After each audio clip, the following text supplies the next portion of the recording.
Wilayah pesisir itu kaitan dengan kedaulatan bangsa. Jadi dengan orang seenaknya memagar, kedaulatan bangsa, kedaulatan negara itu sudah diinjak-injak. Prabowo sangat berkepentingan untuk mengembalikan itu dulu. Bongkar pagar, kemudian minta Kapolri bentuk tim, usut siapa yang pagar dan siapa yang membiayai dan untuk kepentingan siapa selama ini. Untuk bisa memastikan siapa pemilik, siapa yang menyuruh memasang, dan siapa yang membiayai ini, saya kira orang pertama yang perlu didengar untuk memastikan ya, mulai dari Jokowi, Aguan, Ali Hanafi, Denny Wongso, kemudian Ahmad Ghazali, dan beberapa nama lainnya. Jadi ibarat Jokowi menyerahkan cek kosong kepada Agung Sedayu. Tinggal dia ngisi, mau isi apa aja terserah. Jadi palu gada, apa yang lu mau gua kasih.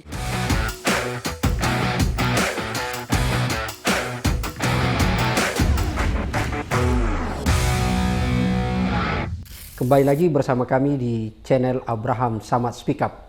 Seperti biasa, hari ini kita kehadiran tamu yang luar biasa.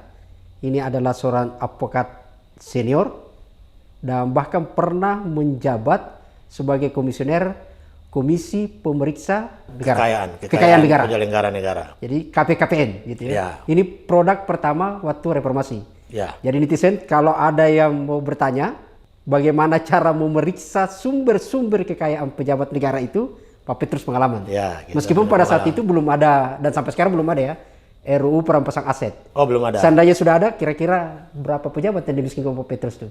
Oh, saya kira seperti kata seorang pejabat di Mabes Polri waktu itu, waktu kami datang membuat laporan bahwa banyak pejabat yang melaporkan kekayaan dalam LHKPN itu tidak jujur. Ya. Dia bilang, Pak Petrus, kalau semua patokannya LHKPN, gedung ini kosong. Oh, Nah, karena kami dapatnya ya memang dari situ. netizen tahan di situ, kita tidak akan membahas soal LHKPN. Ya. Karena sekarang ini ada 43 menteri, Kabinet Prabowo tidak menyerahkan LHKPN. Itu kita akan bahas di tema lain. Bang Petrus, kita akan bahas sekarang ini soal PIK 2. Ya. Ini seperti kita membahas, saya menganalogikan itu kita akan membuka tabir. Skandal besar di PIK 2, PSN-nya ya. Proyek strategis nasional. Selama ini banyak yang bercerita, banyak fakta yang menyebut terjadi intimidasi. Ada perampasan tanah pemukiman warga, meskipun dibayar tapi tidak sesuai dengan Tidak ada semestinya, gitu tidak ya. layak harganya. Jadi ada perampasan hak di situ terjadi, bahkan disebut ada pelanggaran HAM di sana. Tapi yang terbaru ini, saya orang pesisir sebenarnya Pak Petrus, orang laut gitu ya. Sama kita orang pesisir. Orang pesisir. Tiba-tiba membaca di sini ada laut di pagar 30 km. Itu gimana? Siapa yang bisa memagar dan tidak ada orang yang tahu? Kalau bukan Tidak konglomerat ya. Itu gimana Pak Petrus? Kira-kira pendapatnya sana? Iya, jadi setelah munculnya berita tentang 30 km lebih laut di pagar, kemudian sampai sekarang tidak ada yang mengaku sebagai pemilik dari pagar itu sendiri, itu kan aneh. Iya. Kenapa aneh? Karena di dalam berbagai ketentuan peraturan perundang-undangan, terutama undang-undang tentang pengelolaan kawasan pesisir dan pulau-pulau kecil, sebelum dia pagar itu kan dia harus mendapatkan izin lokasi, dan izin lokasi itu menjadi dasar untuk dia mendapatkan izin pengelolaan. Jadi kalau dia sudah pagar, mestinya dia sudah dapat izin lokasinya. Tetapi karena sampai sekarang instansi pemerintah yang seharusnya memberi izin itu juga diam semua, ya, mulai dari Bupati Tangerang, Gubernur Banten, Menteri Kelautan dan Perikanan, 3 institusi ini punya kewenangan secara berjenjang dalam memberikan izin lokasi dan izin pengelolaan. Saya tuh bingung ya. 30 km, bukan 30 meter. Ya, bukan 30 meter. Kalau 30 meter bisa satu kapling. Ya, ini 30 bisa. km. Kalau 30 km ada yang menganalogikan itu dari Jakarta kota sampai Bogor, Cibinong lah gitu ya. Ya, Cibinong. Kebayang tuh panjangnya Itu, gitu kan. Betul. Dan itu ditanam dengan menggunakan bambu pagarnya. Berapa ribu bambu Betul. yang habis ditebang lalu kemudian ditanam di sana, ditancapkan, tapi tidak dilihat. Tidak ada yang mengaku sebagai pelakunya, tidak ada yang mengaku sebagai yang membiayai, tidak ada yang mengaku sebagai pemilik. Ada apa sebenarnya Pak Petrus sampai semua orang diam ini? Siapa kira-kira di baliknya ini? Jadi saya pikir ini semua bagian dari sikap menutup-nutupi kejahatan yang diduga ya terkait dengan perilaku pengembang, ya, katakanlah properti besar yang selama ini main di atas tanah rakyat kecil. Ini mereka ini sesungguhnya sedang menutup-nutupi kejahatan yang diduga dilakukan oleh mereka selama ini. Yang ada di PIK sana itu? PIK ya, yang PIK 1, PIK 2 dan berbagai tempat lainnya. Jadi kemudian muncul soal bambu ini juga menjadi sesuatu yang luar biasa, membuka tabir ini. Ini semua pada baik pejabatnya juga tutup mata, ya. Perusahaan yang membiayai pemagaran ini pun pasti tidak berani membuka informasi bahwa dialah pemiliknya atau dia yang menyuruh. Jadi menurut saya untuk bisa memastikan siapa pemilik, siapa yang menyuruh memasang, dan siapa yang membiayai ini, saya kira orang pertama yang perlu didengar untuk memastikannya, mulai dari Jokowi, Aguan, Ali Hanafi, Denny Wongso, kemudian Ahmad Ghazali dan beberapa nama lain yang selama ini sering kita dengar namanya disebut-sebut sebagai pelaku lapangan di wilayah Teluk Naga dan sekitarnya. Dengan mendengar orang-orang ini oleh entah Mabes Polri atau Kejaksaan atau KPK, kita bisa pastikan mereka akan memberikan informasi siapa sesungguhnya pemilik pagar 30 km yang membentang di pesisir pantai Indah Kapuk dan Tangerang sana. Saya ulangi Pak ya, jadi yang harus diminta keterangan dalam proses penyidikan siapa sebenarnya aktor di balik pagar di balik pagar ini. Satu adalah Jokowi, Aguan. Karena Jokowi dan Aguan ini kan menurut saya mereka punya hubungan kedekatan yang sangat dekat.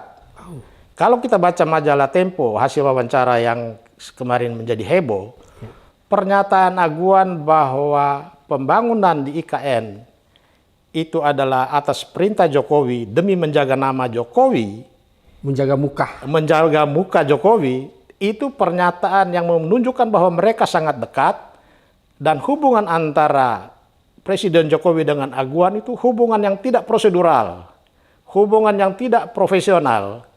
Kalau hubungan yang profesional, hubungan itu ya sesuai aturan. Tidak ada perintah, tidak ada jaga muka siapa-siapa. Yang harus mereka jaga itu muka rakyat. Karena rakyat kita ini belum sejahtera juga. Jadi dari gambaran itu, apa yang terjadi dengan PIK 2 atau PSN PIK 2 kemudian muncul bambu-bambu sepanjang 30 meter itu, hanya mendengar keterangan dari Jokowi, Aguan, Ali Hanafi, kemudian Denny Wongso, Ahmad Ghazali dan lain-lain, maka diharapkan dari mereka didengar keterangan akan ketahuan siapa yang memagar dan siapa yang membiayai pemagaran itu. Ya, karena ada yang berkembang informasi kan ternyata yang bekerja di pagar itu kan yang memagar itu tenaga pekerjaannya itu kan diupah gitu ya. Ya, diupah. Dan upahnya tidak kecil itu 36 kilo lebih. Apalagi kalau bambu itu kan. Iya, kalau bambu itu sekarang belinya juga susah. Susah dan ya katakanlah dia materialnya agak ini gitu ya. Tapi saya kembali ke soal hubungan Aguan dengan Jokowi yang tidak prosedural dan ini ya. Aguan itu sepertinya merendah diri gitu loh. Jadi Aguan itu kan tidak ingin dikelompokkan 9 naga itu. Ya, dia malah bilang naga. Dia cacing tanah. Saya cuma cacing gitu ya. Meskipun saya agak ini, Pak Petrus. Wajar kan, kalau cacing itu kan sebenarnya kerjanya senyap Pak. Kapan kita pernah melihat ada cacing itu bekerja dengan di keramaian gitu kan? Dia senyap masuk ke tanah gitu kan? Dan berbahaya. Kalau orang cacing kan bisa jadi kucing gitu. Gitu kan, jadi cacing tanah itu bahaya. Gitu loh. Tapi terlepas itu, saya ingin kembali ke persoalan di pagar ini Pak. Pagar 30 tidak ada izin, tidak ada gini. Katakanlah tidak ada izin. Ada izin pun jadi menjadi pertanyaan besar. Tapi lepas dari situ soal misteri siapa pemiliknya. Saya tertariknya bukan di soal siapa pemilik saja. Ada banyak kasus. Ada di Pulau Selayar. Pernah terjadi di Makassar gitu ya. Ada pernah terjadi di Sumatera Barat juga seperti hampir di semua pesisir itu terjadi klaim-klaim itu. Jangan-jangan kan beredar informasi nih gitu ya. Di pemagaran itu ternyata bagian yang ada agenda terselubung, jangan-jangan justru ada yang punya gitu loh. Iya. Tanah rakyat yang mau diambil, dikemas dengan, kalau dulu waktu Orde Baru itu inpres. Semua membawa instruksi Presiden Soeharto. Siapa yang berani lawan Soeharto waktu itu? Nah, di era reformasi ini, terutama di eranya Jokowi, semua dikemas dengan peraturan presiden, perpres, termasuk PSN ini pun juga Strategis dasarnya. nasional. Ya, PSN ini juga dasarnya dari perpres. Perpres ini kemudian saya lihat menyimpangi undang-undang tentang pengadaan tanah bagi pembangunan untuk kepentingan umum, menyimpangi peraturan pemerintah nomor 19 tahun 2021 tentang penyelenggaraan pengadaan tanah bagi pembangunan untuk kepentingan umum.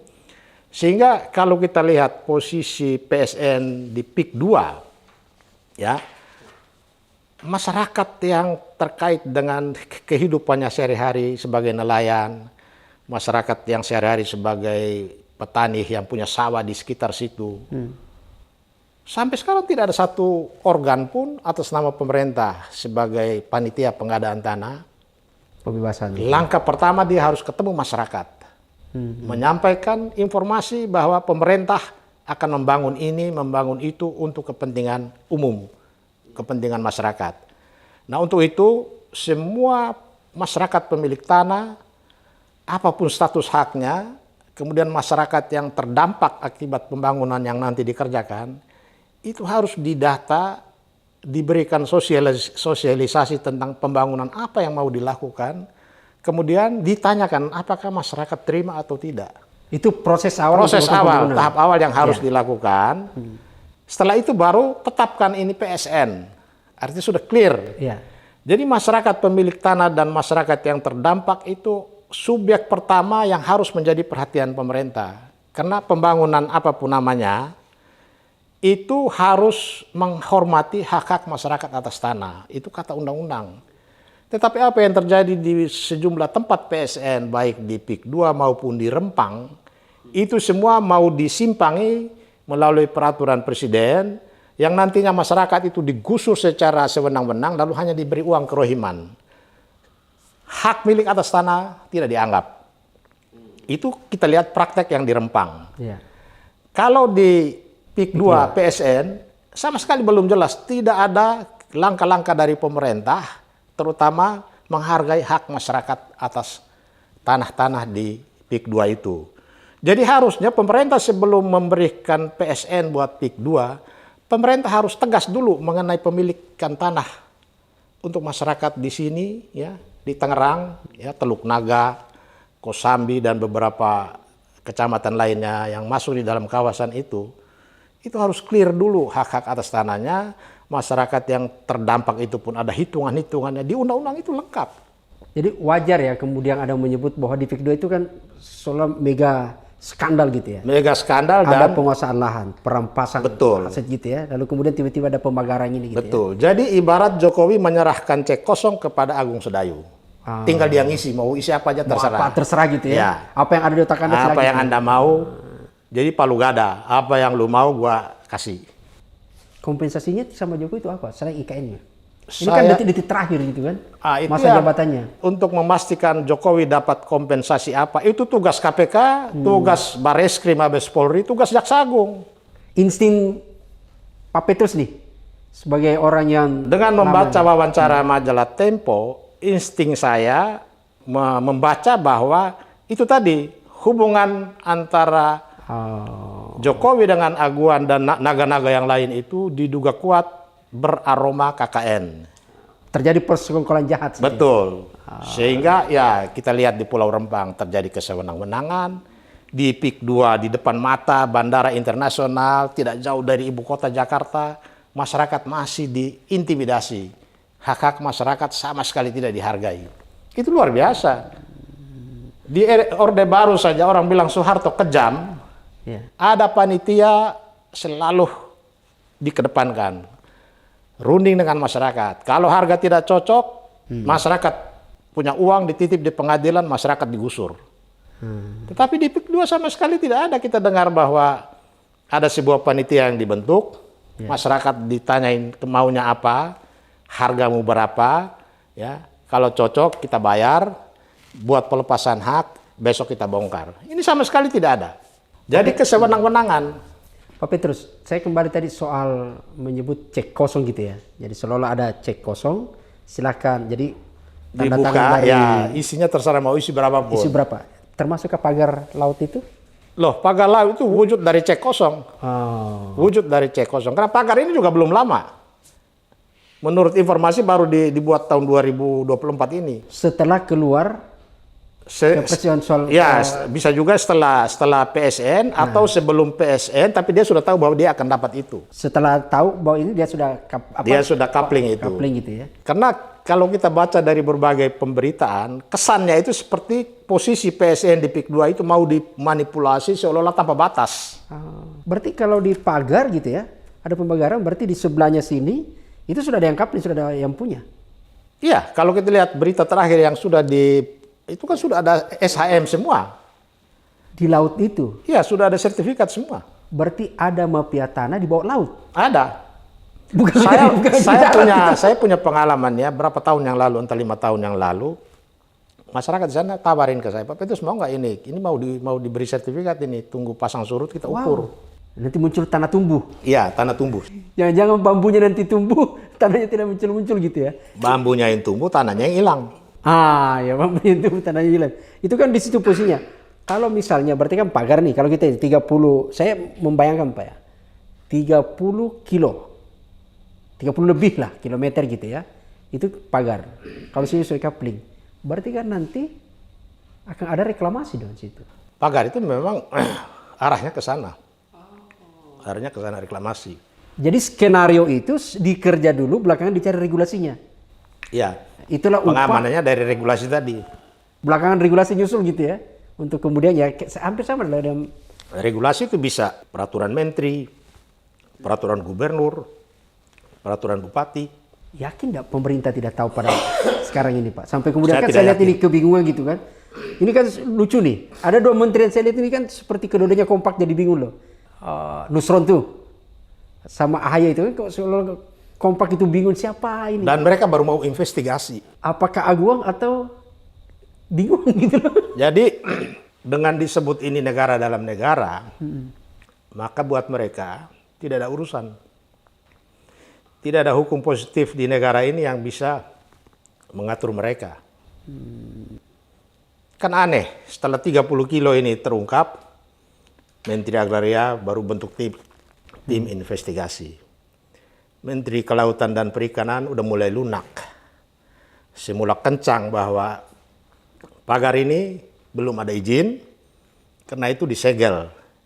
Setelah disegel akan dibongkar. Tapi sekarang mulai bersuara, kalau ada izinnya kami tidak bongkar. Kan yang mengetahui izinnya ada atau tidak itu institusi dia.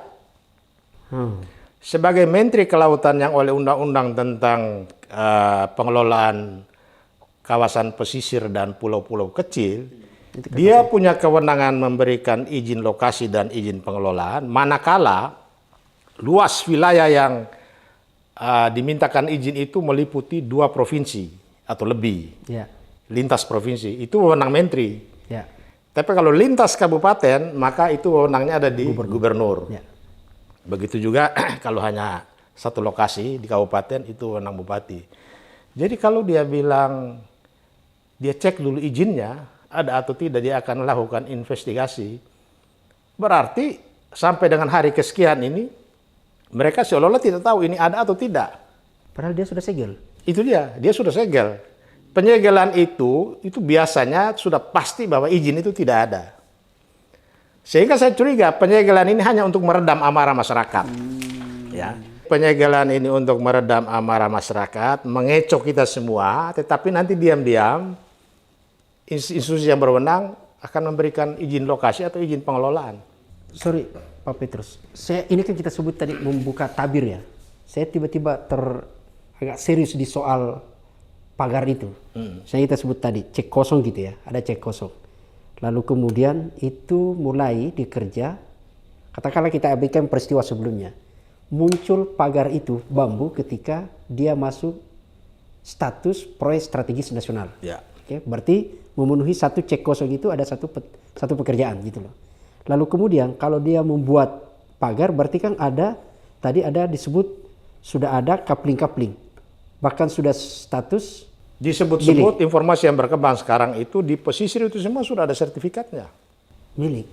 SHM disebut. SHM, ya. Sudah warna kuning semua. Makanya Itu ini atas harus nama ya kita belum tahu di atas namakan ke siapa, tetapi kalau kita lihat biasanya dari bonusnya gitu ya. kalau kita lihat dari peta yang ada itu kan pesisir itu kan sudah PIK 2 semua. Oh. Bahwa itu nanti ada sebagian ada di kawasan PSN, kemudian ada Kalau yang di luar atas PSN. nama itu pakai nama orang lain itu cuma Ya, itu kan hanya soal waktu. soal waktu gitu ya. Orangnya dia juga. Cincau lah gitu ya. Cincau. Jadi yang saya heran di Agung Sedayu itu komisarisnya dan direkturnya itu mantan jenderal, banyak jenderal-jenderal ada di situ. Tapi kok seperti nasionalismenya bisa hilang ketika mereka berhadapan dengan konglomerat. Jadi NKRI Hilang. Di situ ada nama Nono Sampono, presiden direktur, ada Sutioso, komisaris, dan beberapa jenderal lainnya. dan harusnya kan dia berpihak ke Harusnya berpihak kepada kebenaran. bahwa dia ada keuntungan karena bisnis gitu. Oh iya, dia dapat gaji, dia dapat segala macam. Itu kan kita tidak ganggu. Iya. Tetapi hak masyarakat yang dijamin oleh undang-undang, itu harusnya mereka jaga. Tapi selama ini praktek intimidasi, ya, praktek memperalat kekuasaan negara seperti Polri, kantor pertanahan, bupati, gubernur, lurah, camat, RT, RW, semua bisa dikendalikan dari pusat konglomerasi ini. Saya Kok membaca dibiarkan? di beberapa media juga ya, kita coba kumpul-kumpul informasi bahwa pagar ini, sebelum ada pagar ini kan setahun yang lalu ya, begitu keluar, hampir setahun lalu ya, begitu keluar PSN ini kan tiba-tiba ada gitu ya. Nah sebelumnya ini kan warga nelayan itu kan bebas saja beraktivitas di sini, tiba-tiba kemudian pagar, ada proses pekerjaan, lalu kemudian protes warga. Ini minta diklarifikasi kalau saya salah ya. Lalu kemudian karena dia protes, apa yang didapatkan dari pekerja itu informasi, dan ada pengawalnya kan gitu katanya gitu ya. Itu menyebut bahwa ini PIK 2. Lalu kemudian warga menjadi ketakutan. Tapi terlepas itu, saya ke ininya sebenarnya. Kalau selama ini nelayan itu beraktivitas lancar sebelum ada pagar, ini kan seperti sebenarnya adalah laut yang produktif. Jadi laut yang aktif dan produktif. Artinya sebenarnya pertanyaan besarnya adalah mafia yang terjadi di pertanahan juga kok bisa ada sertifikat di kedalaman laut yang sekian meter? Oh iya, di dalam undang-undang tentang pengelolaan kawasan pesisir dan pulau-pulau kecil itu sebetulnya masyarakat tradisional, masyarakat hukum adat yang di dalamnya ada nelayan-nelayan ini harus dilindungi. Bahkan masyarakat hukum adat itu dikecualikan dari kewajiban memperoleh izin lokasi dan izin pengelolaan. Mereka itu bebas. Kenapa mereka dibebaskan? Karena mereka ini secara turun-temurun, ya, leluhurnya dulu itu sudah di situ. Jadi ini sebagai penghormatan terhadap kearifan lokal yang wajib oleh pemerintah dan siapapun harus menjaga. Ini amanat konstitusi. Saya mencatat-catat Pak. Dengan pagar ini ya, saya agak fokus ke situ tiba-tiba ini. Saya mendapat itu istilah tiba-tiba. Jadi tiba-tiba ada sertifikat. Iya. Ya kan? Jadi PIK 2 ini gitu, di proyek strategis itu. Tiba-tiba ada sertifikat. Tiba-tiba ada pagar. Betul. Ya kan? Tiba-tiba ada orang yang baik mengaku bahwa ini swadaya. Ya kan? Siapa yang swadaya? Jadi tiba-tiba semua serba tiba-tiba gitu ya, semua serba menjadi misterius gitu.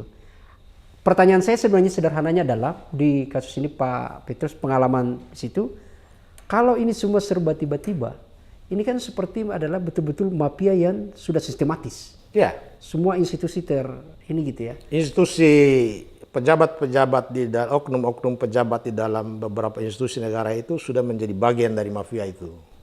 Karena kan tidak mungkin kita menyebut bahwa semua yang tiba-tiba ini seperti ketika misalnya Candi Prambanan tiba-tiba ada. Kayak dulu gitu ya.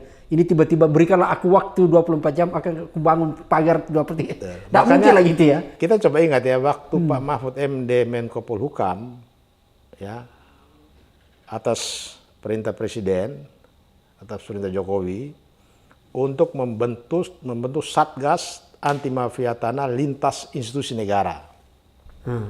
Itu sempat dirancang oleh Pak Mahfud dengan pertemuan beberapa menteri. Tapi ini tidak jalan sama sekali. Karena? Ya bisa saja kekuatan mafia ini.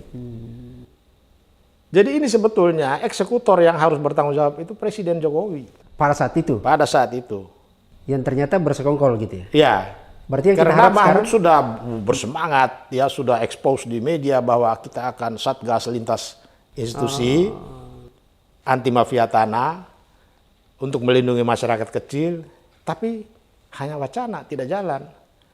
Dan itu bukan salah Pak Mahfud. atau jangan-jangan justru dirintangi, Pak? Kenapa? Ya, dirintangi. Pasti Jokowi tidak mengeksekusi itu.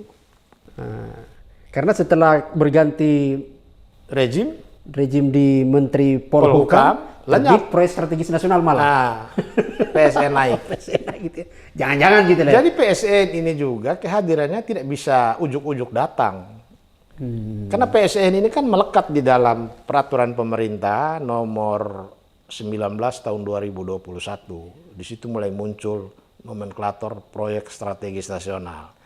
Proyek strategis nasional ini kan tarikan satu nafas dengan rencana strategis nasional. Jadi pemerintah mempunyai rencana ya strategis.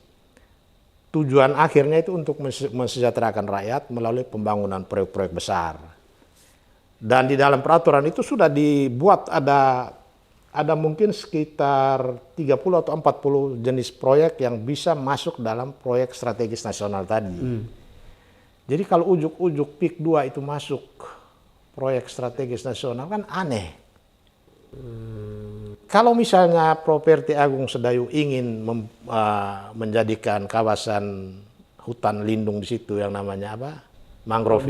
Mangrove. Itu kan tinggal bagaimana kerjasama. Dibuat saja kerjasama antara Kementerian Kehutanan dengan Agung Sedayu. Atau Agung Sedayu minta HPL, dia kelola, aturan mainnya bagaimana, kan selesai. Tidak harus dia... Tidak mesti minta Tidak proyek strategis. PSN. Karena PSN ini kan memberi kemudahan segala macam kebutuhan yang diperlukan oleh Agung Sedayu. Entah dimanapun nggak ada batas, bisa jadi. Dia mendapat kemudahan apapun. Yang cek kosong tadi itu. Ya kosong tadi.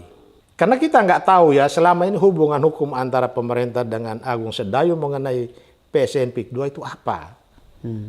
Apakah dengan menyatakan bahwa Agung Sedayu akan membiayai sendiri dan mengerjakan sendiri itu berarti dia boleh bebas melakukan itu semua? Kalau itu yang terjadi maka ini juga bertentangan dengan undang-undang. Karena prinsip Undang-Undang Nomor 2 Tahun 2012 tentang pengadaan tanah bagi pembangunan untuk kepentingan umum, bahwa semua proyek pengadaan tanah itu akan menjadi milik pemerintah dan pembangunan itu dilakukan oleh pemerintah atau BUMN atau BUMD atau badan usaha yang dibentuk oleh pemerintah, bukan badan usaha PT swasta Agung Sedayu. Jadi kalau Agung Sedayu ada di dalam PSN itu bentuknya kerjasama, harus ada perjanjian. Selama ini kita nggak dengar bahwa ada perjanjian atau tidak, maka saya bilang ini cek kosong. Sebenarnya itu yang saya mau tanyakan Pak, dari perjanjian kerjasamanya itu yang PKS-nya itu kan harusnya kita lihat posisinya seperti apa. Sama misalnya kalau kita belajar di beberapa proyek lain gitu ya, misalnya ketika ada terjadi reklamasi, maka kemudian berapa hak publik yang harus dikonversi gitu kan. Misalnya dia akan mengambil berapa hektar, lalu kemudian jadi Ya, itu kan harusnya diatur di dalam perjanjian itu. Ini kan kita tidak tahu gitu ya. Kita Tapi tidak tahu. saya tadi pernyataannya menarik. Semua institusi sudah terlibat. Kalah dong negara kalau gitu ya. Oh iya, negara sudah tergadaikan ke tangan orang-orang ini. Jadi harusnya dengan polemik yang makin kencang, Barreskrim harus turun tangan. Ya. Panggil Jokowi, panggil Aguan, panggil Menteri ATR, panggil Gubernur Banten, panggil Bupati Tangerang, ya. Panggil Menteri Kelautan dan Perikanan. Karena mereka inilah diberi wewenang oleh undang-undang terkait dengan izin lokasi, izin pengelolaan. Barreskrim atau Kejaksaan atau KPK? Iya, salah satu dari mereka. Karena ini kan sudah menyangkut ada aspek pidana. Ada sekelompok komunitas masyarakat nelayan tergusur. Ya. Padahal mereka punya hak yang harus dilindungi. Pelanggaran HAM di situ. Pelanggaran HAM di situ ada. Ada kejahatan pemalsuan dan lain-lain bisa saja terjadi. Pemalsuan dokumen. Dokumen. Lurah di depan masyarakat yang membutuhkan, dia bilang surat ini yang benar. Besok properti datang, dia bilang, oh ya surat ini palsu. Yang benar yang itu. Tanpa uji pengadilan. Tanpa di uji pengadilan udah di setel semua. Jadi semua pemangku kepentingan terkait dengan jabatan-jabatan terkait dengan penguasaan tanah, ya, itu sudah ada di dalam, orang bilang negara dalam negara tadi. Ketika kita berurusan dengan mereka, loyalitas pejabat di sana itu kepada kepentingan properti, tidak kepada rakyat yang punya hak atas tanah. Oke, kalau begitu ini kan sekarang kita bicara rezim sekarang gitu ya. Prabowo, apa yang harus dilakukan nih Prabowo? Ya, Prabowo karena sudah berkomitmen bahwa akan tegakkan hukum, ya, kalau ada yang menyimpang dia akan kejar sampai ke dunia akhirat, ya, antariksa. Dia harus wujudkan bahwa ini stop, dia harus stopkan. Tetapi tidak terbatas di situ saja. Dia perintahkan Kapolri usut, atau perintahkan Jaksa Agung, Atau KPK. atau KPK. Kalau KPK dia anggap masih punya independensi yang dia tidak bisa intervensi, cukup dua ini dulu. KPK dia minta supaya mengawasi, mensupervisi, ya, monitor. Meskipun KPK juga sudah bagian dari rumpun eksekutif. Meskipun ya KPK juga sudah ada di bawah yang seperti kemarin kan di bawah ketiak Jokowi. Kita berharap KPK sekarang tidak di bawah ketiak Prabowo. Jagalah independensi mereka. Atau lebih bagus lagi, Prabowo keluarkan Perpu, kembalikan undang-undang KPK yang lama, dan ganti kepemimpinan KPK yang sekarang. Isi orang-orangnya lebih baik. Karena itu adalah orang-orang Jokowi menurut pandangan banyak ahli hukum tata negara dan masyarakat. Atau jangan-jangan kalau mau membuktikan bahwa mereka bukan klik atau orang-orangnya Jokowi, kalau misalnya yang bersangkutan itu tiba-tiba melakukan tindakan untuk melakukan investigasi dan perusahaan terhadap kasus PIK 2, dalam proses kalau berani KPK ini membongkar gitu ya? Iya, harusnya begitu. Gitu, supaya dia ini. KPK harusnya menjadi orang pertama yang karena ini kasus besar, menarik perhatian publik dan dampak merugikan itu sangat besar, tidak hanya negara. Jadi seperti negara ini segala kewenangannya sudah tergadaikan di sana. Saya ulangi Pak Petrus biar lebih ini ya, yang akan dilakukan, saya klarifikasi ya, jangan sampai saya kayak ini. Apa yang akan dilakukan oleh Prabowo misalnya gitu ya. Tadi disebut bahwa Prabowo idealnya itu kemudian menghentikan gitu ya. Lalu kemudian mengusut. Apakah itu bagian termasuk untuk kemudian menelusuri sertifikat yang ada yang terbit di laut itu? Oh iya. Untuk kemudian membatalkan semua atau menyatakan status quo sekarang? Iya, jadi setelah dinyatakan ya itu bongkar dulu bambu-bambu itu. Bongkar. Ya, karena kalau itu harus ya, itu harus. Tunjukkan bahwa karena kaitan dengan wilayah pesisir itu kaitan dengan kedaulatan bangsa. Jadi dengan orang seenaknya memagar, kedaulatan bangsa, kedaulatan negara itu sudah diinjak-injak. Prabowo sangat berkepentingan untuk mengembalikan itu dulu. Ya. Bongkar pagar, kemudian minta Kapolri bentuk tim, usut siapa yang pagar dan siapa yang membiayai dan untuk kepentingan siapa selama ini. Iya. Karena kan tidak perlu menunggu bahwa ada izinnya. Oh, tidak perlu. Karena tidak ini perlu. laut. Kalaupun ada izinnya untuk kepentingan apa gitu ya? Ya. Kalau ada izinnya untuk apa? Kalau dia hanya pembangunan dia di PIK itu kok laut yang merupakan menjaga marwah negara ini kok bisa seenaknya dipagar? Saya malah menarik kalau ada izinnya itu malah ditelusuri siapa yang proses mengurus izin. Iya, memang secara aturan boleh orang mengelola pesisir itu ya. Tapi ada aturannya, ada syarat-syaratnya. Itu bukan cek kosong yang ya orang boleh seenaknya pagar. Jangankan itu Pak Petrus. Petani rumput laut saja itu hanya berapa mil kan? Ya. Berapa ini keluar harus ada kan izin. ada kalau dan itu tidak mengganggu sesama mereka gitu. Betul. Itu aktivitas ini kan malah menutup martabat bangsa dan negara dihormati, hak masyarakat tidak dirugikan. Ini sama sekali negara tidak dianggap. Dihina loh pemerintah Betul. sekarang. Jadi perlakuan dari siapapun itu ya, kita belum tahu siapa gitu. Sebagai bangsa kita ini merasa dihina. Kita tidak punya kebanggaan sebagai warga negara terhadap negara kita ini sekarang. Kalau kita lihat dari bagaimana praktek kekuasaan selama 10 tahun Jokowi memerintah yang baru terbongkar semua di ujung 2023-2024, maka kita ini sebetulnya kehilangan kebanggaan sebagai bangsa yang merdeka. Kita dibodoh-bodohin selama ini. Semua institusi diacak-acak hanya untuk kepentingan kelompok. Kos untuk membangun kembali bisa lebih mahal dong. Lebih mahal. Apalagi kalau sekarang sudah mulai masyarakat bersuara revolusi dan lain-lain. Itu kerugiannya lebih besar. Oh iya. Jadi kalau Prabowo tidak meninjau kembali posisinya sebagai presiden yang punya kekuasaan sebagai kepala negara dan kepala pemerintahan, kita sayangkan posisi itu. Tapi dengar-dengar kan katanya Prabowo nih yang minta disegel ini. Iya. Makanya kita harapkan konsistensi. Bukan hanya sekedar segel. Setelah gitu, segel, bongkar. Setelah bongkar, usut siapa pelakunya. Itu kira-kira bisa terjadi, Pak ya? Kita berharap terjadi. Makanya peran partisipasi masyarakat dalam kaitan dengan soal pagar bambu itu yang ditunggu pemerintah. Karena pemerintah dalam situasi tertentu dia butuh dukungan rakyat.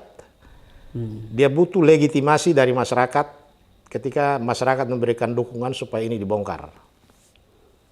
Jadi partisipasi itu antara lain misalnya masyarakat bisa melapor ke Bareskrim, masyarakat bisa lapor ke KPK, masyarakat bisa lapor ke kejaksaan, atau tanpa masyarakat melapor pun karena ini sudah menjadi rahasia umum, pemerintah harus bertindak. Jangan hanya nyegel terus nunggu nanti ada izinnya, siapa yang datang bawa izin. Satu lagi Pak Petrus, saya masih kembali penasaran tuh di ini ya, di pagar ini. Saya betul-betul ingin membuka tabir di pagar itu. Yang saya sebut tadi tiba-tiba kalau Pak Petrus akan cek kosong gitu ya. Ada yang mendapatkan legitimasi proyek strategis nasional gitu ya. Lalu kemudian mendapatkan cek kosong dan bisa berbuat apa saja gitu. Tapi kemudian saya ingin melihat pada posisi kalau misalnya kita lihat dari sisi korupsinya gitu ya. Kalau lingkungan sudah pasti tuh. Merusak lingkungan dan macam-macam gitu ya. Tapi kalau kita lihat misalnya, ini kan seandainya dia menjadi tanah tumbuh, itu kan menjadi tanah negara. Ya kan di situ. Ya. Dia kalaupun nanti akan diserahkan kepada warga di situ, itu akan dilihat pada posisi kalau undang-undang agraria itu kan melihat berapa tahun dia beraktivitas situ lalu kemudian akan dihibahkan. Itu kan di situ. Jadi tanah tumbuh bisa dihibahkan kepada tapi warga yang beraktivitas di situ. Nah, ini kan bukan tanah tumbuh. Itu bukan tanah tumbuh. Dan bukan pemberian atas nama undang-undang agraria, tapi kan ada sertifikat itu. Berapa kerugian yang bisa. Berarti kan ada proses terjadi persekongkolan jahat antar institusi dan elit gitu ya. Saya tidak yakin kalau ini orang biasa, Pak. Oh tidak, itu bukan kerjaan. Karena ini kan butuh banyak faktor ya. Kekuasaan, ya, legitimasi dari pemerintah, kewenangan negara untuk memberikan hak. Kemudian pemberian hak ini juga tidak gratis. Emang Prona itu kan tidak. Tidak masuk kriteria Prona kalau PTSL dari situ gitu kan. Itu dia. Jadi akan mengungkap banyak hal. Jadi kalau mau perbaiki hukumnya, perbaiki penegakan hukumnya, puaskan masyarakat. Karena ini kan dari segi rasa keadilan masyarakat ini sangat tidak adil. Kita mulai dengan PSN PIK 2. Benahi itu. Ya. Saya mencoba menghitung gini, Pak. Kan katanya waktu pertama penjelasannya dari Sandia itu kan membutuhkan dana sampai puluhan triliun untuk membangun PIK 2 ini kan ya PSN itu. Kalau kita hitung-hitung biaya yang keluar dengan tadi penimbunan lalu kemudian akan ada reklamasi, ada ini macam-macam. Jangan-jangan sebenarnya dari situ saja sudah terkompensasi gitu loh. Artinya negara ini kan sebenarnya melepas asetnya kepada orang tertentu dan kita tidak tahu. Kalaupun negara mau lepas ya, itu sih boleh-boleh aja sepanjang itu memenuhi aturan. Tetapi prinsip utama itu hak masyarakat itu tidak boleh hilang. Karena jaminannya di dalam konstitusi ada, dalam undang-undang ada, dalam peraturan pemerintah ada, tapi disimpangnya melalui peraturan presiden di eranya Jokowi. Yaitu muncul PSN dadakan. Kemudian masyarakat yang punya tanah akan diselesaikan melalui mekanisme penanggulangan dampak sosial. Kalau bicara tentang penanggulangan dampak sosial, berarti tanah itu semua milik pemerintah, rakyat dianggap penyerobot, ya, menguasai secara tanpa hak, diusir, ya. Kalau nggak mau ambil uang kerohiman, diusir paksa, selesai. Saya sebenarnya awalnya tidak terlalu tertarik membahas PIK waktu awal-awal itu, Pak. Tapi kemudian ke sini, saya akhirnya kemudian nonton gitu ya. Jadi menonton dia film-film mereka itu, marketingnya. Apa sih akan dibangun di PIK 2 di PSN sana, kemudian orang bisa wow gitu loh. Pada saat bersamaan kemudian saya coba ikut. Terakhir yang waktu deklarasi anti oligarki aksi itu saya bawa lihat.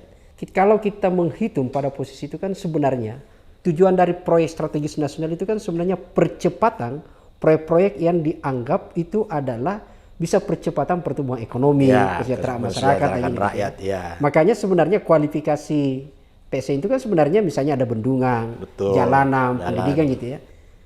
Di tahun 2017 wisata itu belum masuk sebenarnya di situ. Tapi ini kan PIK 2 kalau kita baca desainnya, kalau kita lihat foto, gambarnya apa ya semua, itu kan wisata lebih banyak, pemukiman bahkan gitu ya, pemukiman kawasan elit. Negara, kemudian pertanyaan besarnya adalah ada warga sekian ratus, sekian puluh ribu warga itu kemudian secara tidak sadar kita perlahan dipunahkan. Dipunahkan gitu kan? Iya, dipunahkan mereka. Saya tiba-tiba teringat, ya memang begitu kerja cacing kayak gitu. Iya, itu dia. Jadi senyap gitu kan, hilang, lalu kemudian yang masuk kan diisi oleh negara memenuhi kebutuhan para elit, para orang-orang kaya, para kapital itu kemudian menggusur masyarakat itu. Jadi pemusnahan komunitas-komunitas tertentu terkait dengan pembangunan PIK 2 dan PSN di sana itu musnahnya komunitas Cina Benteng. Musnahnya komunitas nelayan nanti kalau ini dibiarkan terus. Ya. Kemudian musnahnya masyarakat hukum adat di Tangerang yang menempati posisi di pesisir yang terdiri dari banyak suku. Saya kira orang Makassar juga banyak yang tinggal di situ. Ini pemusnahan yang bisa kita bawa ke aspek pelanggaran hak asasi manusia. Agak ini ya, kalau membahas PIK 2 ini agak ngeri-ngeri. Iya. Agak skandalnya gitu ya. Tapi sementara di sana melihatnya sederhana. Saya usir, saya udah bayar. Mereka udah teken, mereka udah tanda tangan, kami udah sepakat. Tanpa mereka sadari kesepakatan itu lahir dalam suasana seperti apa. Kalau masyarakat di sana itu dipanggil, diberi ruang dan dijamin, mereka akan memberikan testimoni tentang bagaimana praktek-praktek kesewenang-wenangan, intimidasi, mempergunakan alat negara, polisi di Tangerang, di Polda Metro Jaya dan lain-lain untuk menekan mereka. Mereka akan berbicara. Artinya kan begini. Sudah ada jatuh korban warga di sana yang kecelakaan kendaraan dan macam-macam. Ada ribuan warga digusur secara halus karena diintimidasi untuk kemudian melepas tanahnya meskipun ada uang kerohanian. Ada pembelilah berapa gitu. Ada. Di situ ada intimidasi dan macam-macam itu. Kita berharap tentu adalah Prabowo sebagai kepala negara, sebagai presiden kepala negara itu kemudian bagaimana bisa membuat kebijakan yang lebih pro kepada mereka gitu ya. Iya, jadi harus ada terobosan. Ya, misalnya presiden perintahkan kepada aparatur pemerintah di Provinsi Banten data kembali masyarakat yang disebut selama ini menjadi korban intimidasi yang dilakukan oleh oknum-oknum yang mengatasnamakan diri orang-orangnya Agung Sedayu. Misalnya? Ya, misalnya seperti Charlie Chandra. Itu dia sudah secara korban yang sudah jelas itu memang dia diperlakukan seperti itu. Dan perlakuan seperti itu masih ada banyak Charlie lain yang selama ini diam karena ketakutan. Jadi dia harus bentuk satu tim, ya pemerintah bentuk tim, selesaikan dulu ini, clearkan dulu ini. Sekalipun tidak masuk di PSN, tapi ini warga negara Indonesia yang harus dilindungi. Jadi bukan karena di luar kasusnya ya? Sudah bukan proyek strategis nasional saja. Walaupun di luar proyek strategis, tapi ini satu realitas di mana beberapa komunitas hilang lenyap akibat pembangunan. Karena kan sekarang dia berusaha kan untuk dia pisahkan. Ada dua loh katanya. Ada masuk kawasan proyek strategis nasional, ada yang komersil gitu. Ya, luar dalam kan ada aturan bahwa rakyat harus dilindungi hak atas tanahnya. Oke. Terima kasih Pak Petrus. Netizen ini membahas PIK 2 apalagi dengan pagar gitu ya. Ini kita terbawa emosi gitu karena memang agak di luar nalar untuk bisa kita terima. Bagaimana mungkin ada laut 30 km itu dipagar dan tidak ada orang yang tahu. Katanya gitu kan, tidak ada yang tahu. Jadi ini di luar nalar yang bisa diterima kalau orang masih waras. Dan saya kira karena kita waras maka sesuai pernyataan tadi Pak Petrus, kita berharap Prabowo untuk segera mengambil langkah tegas menghentikan proyek strategis nasional di PIK 2 dan melakukan penelusuran, mengusut tuntas bukan hanya yang PSN gitu ya, tapi semua termasuk yang intimidasi dan macam-macam demi martabat rakyatnya, masyarakatnya. Rakyat itu jangan hanya diingat pada saat pemilu, tapi juga pada saat pasca pemilu. Justru masyarakat harus menikmati di pasca pemilu itu. Terima kasih, sampai jumpa pada edisi berikutnya.